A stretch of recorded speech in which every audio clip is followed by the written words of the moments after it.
Hello everyone, ম্যাক্সবি স্টুডিওতে সবাইকে আরও একবার স্বাগতম। আজকের ভিডিওটিতে আমরা ফটোশপের আরও একটি টুল সম্পর্কে জানতে চাচ্ছি, সেটি হচ্ছে হ্যান্ড টুল। আমরা গত পর্বে দেখেছিলাম জুম ইন এবং জুম আউট টুলটি। জুম ইন এবং জুম আউট টুলের উপরেই দেখুন আমরা হ্যান্ড টুলটি পেয়ে যাচ্ছি। হ্যান্ড টুলের শর্টকাট কিওয়ার্ড হচ্ছে এইস। আমরা কিবোর্ড থেকে এইস প্রেস করলেও হ্যান্ড টুলটি নেওয়া হয়ে যাবে। এখন হ্যান্ড টুলের কাজটা, আমরা যখন ছবিগুলো অনেক বেশি জুম ইন করে ফেলি, আমি এখান থেকে জুম টুল নিয়ে ছবিটা একটু জুম ইন করছি। দেখুন আমরা অনেক বেশি জুম ইন করে ফেলেছি। ছবিটা অনেক বেশি জুম করার পর নিচের এই যে বারগুলো রয়েছে, এই বারগুলো সরিয়ে আমরা দেখুন এটার যে সাইডগুলো আছে সেই সাইডগুলো নিয়ে যেতে পারি এবং এই সাইডগুলোয় কাজ করতে পারি।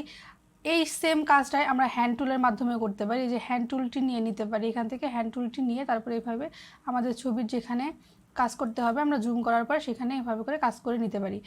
এই হ্যান্ড টুলের আরেকটি শর্টকাট আছে। শর্টকাটটা হলো আপনারা যে কোনো টুলে ধরুন কাজ করছেন, অন্য যে কোনো একটা টুল নিচ্ছি এবং এই টুলে দেখুন এখানে আমরা কাজ করতেছি এবং এখানে কাজ করার সময় যদি আমাদের উপরের দিকে যেতে হয় বা নিচের দিকে যেতে হয়, তখন আমরা কিবোর্ডে যে স্পেস বাটনটি রয়েছে, স্পেস বাটনটি প্রেস করে ধরে রেখে যেভাবে করে সরাতে পারি।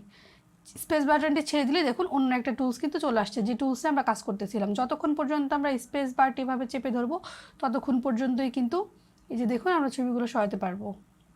স্পেস বারটা ছেড়ে দিলে যে টুলে কাজ করতেছিলাম সেই টুলটি চলে আসবে। ঠিক একইভাবে আমরা ধরুন ল্যাসো টুলে কাজ করতেছি, ল্যাসো টুলে কাজ করার সময় আমরা এখান থেকে একটু উপরে যাবো, সেক্ষেত্রে স্পেস বারটি প্রেস করে ধরে রেখে এই যে উপরে চলে আসছি, ছেড়ে দিলে আবার এখানে পলিগোনাল যে ল্যাসো টুলটি আছে এই টুলটি চলে আসছে। এটা আসলে হ্যান্ড টুলের কাজ। সেম একইভাবে কিন্তু এই কাজটা আমরা এই যে বারগুলো রয়েছে এই বারগুলো দিয়েও করতে পারি। এটা আরেকটি শর্টকাট। আমার কাছে বারবার হ্যান্ড টুলটি নিয়ে প্রেস করে তারপরে এই কাজটা করার থেকে যে কোনো টুলে কাজ করার অবস্থায় স্পেসটা ক্রিয়েট করে স্পেস ক্লিক করে এটা সরানোটা বেশি ইজি মনে হয়। আশা করব আমার আজকের ভিডিওটি আপনাদের কাছে ভালো লেগেছে। ভিডিওটি ভালো লেগে থাকলে অবশ্যই আমার চ্যানেলটিকে সাবস্ক্রাইব করে আমার পাশে থাকবেন। যদি ভিডিওটি আপনারা ফেসবুক থেকে দেখে থাকেন তাহলে আমার পেজটি ফলো দিয়ে রাখবেন। Thanks for watching.